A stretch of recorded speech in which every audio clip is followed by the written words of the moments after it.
Oke, kembali lagi di pembahasan Heavenly Demon. Dan perlu Mimin tekankan lagi, untuk pembahasan novel dari manhwa ini, Mimin hanya menceritakan gambaran besarnya saja, tidak mendetail seperti apa yang Mimin lakukan untuk manhwa ataupun novel Gunung Hua. Kembali ke pembahasan. Nah, ternyata untuk video minggu lalu ada beberapa hal yang terlewat. Salah satunya adalah saat ulang tahun cucu dari Hans yang juga merupakan pelayan Roman Dimitri. Kejadian ini tepat terjadi setelah Roman membuat aliansi Dimitri. Memang Hans hanyalah seorang pelayan, tapi karena ia berhubungan dengan Dimitri dan Roman sangat respect dan juga menghormatinya, seluruh bangsawan yang masuk di aliansi Dimitri berbondong-bondong memberikan hadiah mewah kepada cucunya, termasuk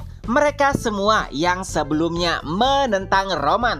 Tentu saja mendekati Hans atau berbuat baik kepada Hans akan memudahkan mereka di masa depan. Jadi setiap orang dan juga para bangsawan yang ingin mendekati Roman Dimitri memberikan hadiah mewah kepada cucu Hans. Tentunya itu sangat membuat Hans dan juga keluarganya terkejut. Mereka tidak menyangka yang awalnya ingin membuat pesta kecil menjadi pesta mewah yang seukuran dengan pesta bangsawan. Dan semua itu terjadi hanya karena ia merupakan bagian dari Roman Dimitri. Oke, selanjutnya mari kita lanjutkan terkait apa yang terjadi setelah kekalahan Benedict dan juga aliansinya. Kini kita beralih ke perbatasan barat. Ya, itu adalah tempat di mana pasukan Kekaisaran Kronos sedang menggempur pertahanan barat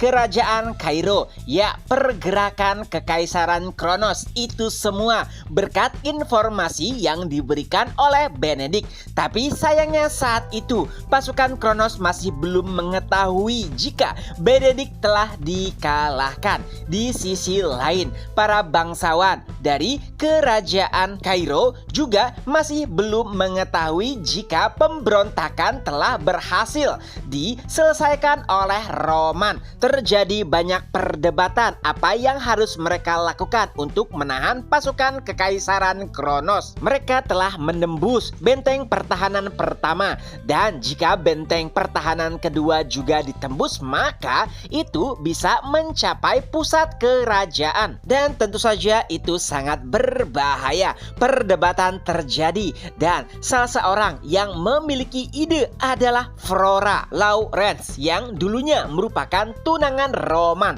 Setelah apa yang dilakukan Roman untuk keluarganya, Flora memutuskan untuk belajar di akademi sebagai ahli taktik. Walaupun awalnya kemampuannya tidak diakui, apalagi karena ia wanita, tapi setelah membuktikan kemampuannya, para bangsawan tidak memiliki komentar lagi. Singkat cerita, Flora membuat sebuah rencana, yaitu untuk menghadapi pasukan Kronos dengan membuat jebakan. Ya, pasukan Kronos menggunakan para penyihir untuk menyerang benteng. Tentunya akan sulit untuk melawan mereka kecuali menghancurkan para pasukan penyihir tersebut. Ide pun akhirnya dibuat oleh Flora dan para bangsawan mau tidak mau menyetujuinya karena itu adalah ide yang paling masuk akal. Singkat cerita, saat pertempuran dimulai, rencana Flora berjalan sukses. Jebakannya berhasil mengenai para penyihir dan membuat pasukan Kronos mundur. Tapi tentu saja peperangan belum berakhir. Mereka kembali berkumpul dan membuat strategi baru lainnya. Nah, walaupun sebelumnya Kairo menang, akan tetapi itu hanyalah kemenangan sesaat. Karena pada hakikatnya pasukan Kronos lebih kuat dari mereka. dan bahkan mereka masih membutuhkan bantuan dari pusat. Nah, saat itu mereka belum tahu jika Roman Dimitri telah mengalahkan Benedict dan menuju bagian barat. Yang mereka tahu hanyalah informasi jika Roman Dimitri berjanji akan mengurus pemberontakan kurang lebih 3 hari. Jadi mereka harus bertahan kurang lebih 3-5 hari sampai bantuan dari pusat datang. Singkat cerita, Flora kembali memiliki sebuah strategi untuk peperangan hari esok, yaitu menantang pasukan Kronos untuk duel 1 lawan 1. Ini adalah pertarungan prajurit terhebat seperti apa yang pernah dilakukan Roman sebelumnya. Mereka yakin Kronos tidak akan menolak, tapi mereka masih belum tahu siapa yang harus diutus karena tidak banyak prajurit hebat yang tersisa di perbatasan bagian barat. Dan saat itu seseorang pun berkata, "Biar aku saja." Dan ternyata itu adalah Rothwell Dimitri, adik dari Roman. Banyak orang yang menentang keputusan Rothwell, terutama karena ia merupakan saudara Roman yang terkenal akan keganasannya. Para bangsawan takut jika Rothwell kalah atau bahkan mati dalam pertarungan, itu juga akan membuat mereka kesulitan. Tapi karena Rothwell bersikeras dan tidak ada lagi pasukan yang bisa diandalkan, mau tidak mau mereka pun menyetujuinya. Lagi pula Rothwell sendiri tidak memiliki niat untuk mati di dalam pertempuran tersebut.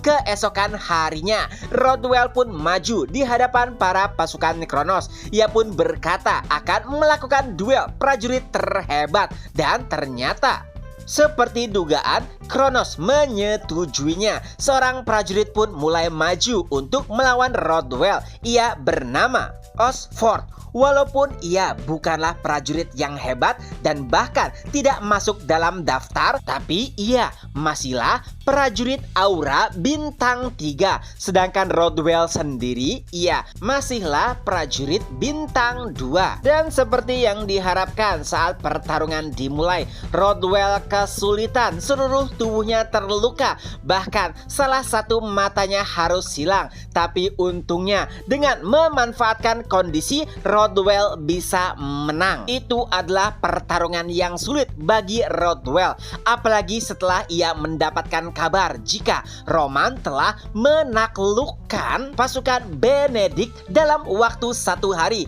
Padahal sebelumnya Roman berjanji 3 hari.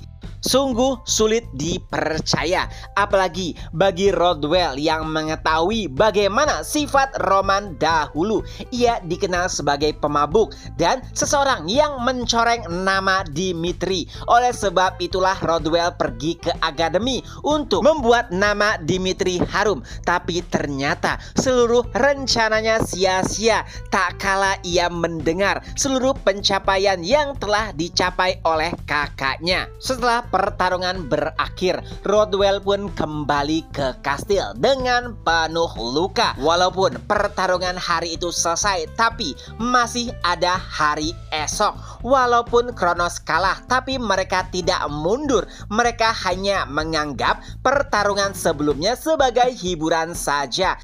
Kali ini Flora dan para bangsawan lainnya mulai bingung terkait apa yang harus mereka lakukan esok hari. Dan saat itulah mereka mendengar kabar jika pasukan Dimitri telah tiba di perbatasan barat. Tentunya itu sangat mengejutkan. Hanya dalam waktu 3 hari Dimitri telah mencapai perbatasan barat. Kehadirannya bahkan disambut oleh seluruh para bangsawan. Ya, Roman saat ini merupakan pimpinan pasukan yang diutus oleh raja. Jadi mau tidak mau semua orang harus menghormatinya. Bahkan Rothwell sendiri nampak heran dan juga terdiam dengan sosok Roman saat ini. Ia berbeda sama sekali dengan Roman yang pernah ia ingat dahulu. Setelah Roman tiba, pertemuan pun kembali dilakukan untuk membahas apa yang akan mereka lakukan untuk melawan pasukan Kronos esok hari. Flora menyarankan agar mereka hanya memasang posisi bertahan. Kehadiran pasukan Roman pastinya akan membuat pasukan Kronos mundur. Tapi sayangnya ternyata itu bukanlah apa yang diinginkan oleh Roman. Roman Dimitri berkata mereka akan membuka gerbang dan menyerang pasukan Kronos. Tentunya itu adalah ide gila yang tidak pernah mereka pikirkan. Begitu juga dengan raja. Sebelum pergi ke perbatasan barat, Roman meminta dukungan raja agar pasukannya menyerang pasukan Kronos. Ya, Kekaisaran Kronos memiliki kekuatan yang luar biasa. Semua orang tahu itu. Tapi Roman memiliki pikiran lain. Mereka ingin menunjukkan jika Kerajaan Kairo bukanlah tempat main-main di mana seseorang bisa masuk dan keluar begitu saja. Awalnya raja ragu, tapi dengan keyakinan yang dimiliki oleh Roman dan seluruh pencapaiannya, raja akhirnya pun setuju kembali ke perbatasan barat. Karena raja Kairo telah setuju, mau tidak mau para bangsawan yang ada di sana hanya bisa mendukung Roman. Begitu juga dengan Flora. Ia telah mempelajari banyak buku strategi, tapi apa yang dipikirkan oleh Roman selalu di luar dari pemahamannya. Dan dengan itu Roman pun mulai menjelaskan strategi untuk penyerangan esok hari. Setelah pertemuan ataupun rapat selesai, Roman akhirnya menemui Rodwell. Sebenarnya Rodwell sendiri masih belum menyangka ataupun yakin jika orang di hadapannya adalah Roman. Tapi saat melihat wajahnya, itu benar-benar Roman. Ia masih bingung bagaimana bisa kakaknya berubah 180 derajat dalam waktu yang singkat.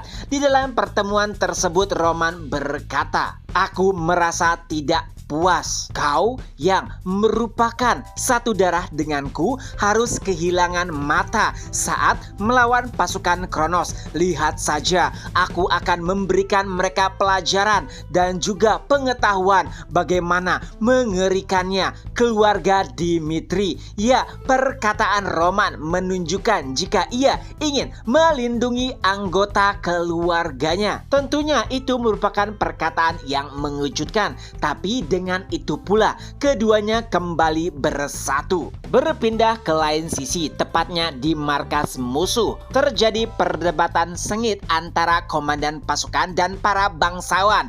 Ia mendapatkan informasi jika mereka harus mundur karena pasukan Dimitri telah tiba. Tapi komandan pasukan tidak setuju. Setidaknya ia harus menghancurkan pertahanan terakhir mereka. Tapi karena pusat telah memerintahkan mereka harus mundur, mau tidak mau mereka pun harus mundur. Terlebih lagi Benedict telah dikalahkan. Dan saat mereka bersiap untuk kembali, tiba-tiba seseorang berkata, "Gawat, gawat, pasukan musuh menyerang." Mendengar hal tersebut, komandan pasukan nampak bersemangat. Apa? Para orang bodoh itu telah membuka gerbangnya untuk bertarung. Fabio yang merupakan kapten musuh mendadak menjadi semangat karena setidaknya ia bisa membalas dendam atas kekalahannya sebelumnya. Dan chapter pun berakhir. Nah, itulah sedikit gambaran